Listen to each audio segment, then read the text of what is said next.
মার্কিন president Donald ট্রাম্পের মধ্যপ্রাচ্য সফর নানা কারণে সংবাদের শিরোনাম হয়ে উঠে এসেছে। সফরের সময় তার করা কৌশলগত চুক্তিগুলোর পাশাপাশি চোখ ধাঁধানো রাজকীয় অভ্যর্থনার ব্যাপারেও আলোচিত হয়েছে। তবে সংযুক্ত আরব আমিরাতের দেওয়া এক বিশেষ অভ্যর্থনা সামাজিক মাধ্যমে নতুন করে বিতর্কের সৃষ্টি করেছে।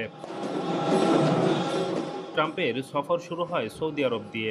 সবচেয়ে বেশি আলোচনায় আসে সংযুক্ত আরব আমিরাতের ট্রাম্পের অভ্যর্থনা নিয়ে। সেখানে সাদা ঐতিহ্যবাহী পোশাক পরা স্থানীয় নারীরা তাকে স্বাগত জানানোর জন্য পরিবেশন করে এক বিশেষ ধরনের নৃত্য।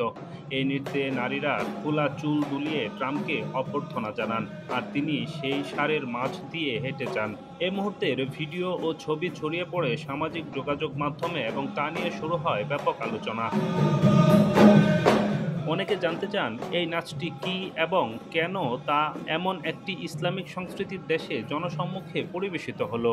আসলে এই পরিবেশনার অংশ হলো আল আয়ালা, যা ইউনেস্কো স্বীকৃত সাংস্কৃতিক ঐতিহ্যের অংশ।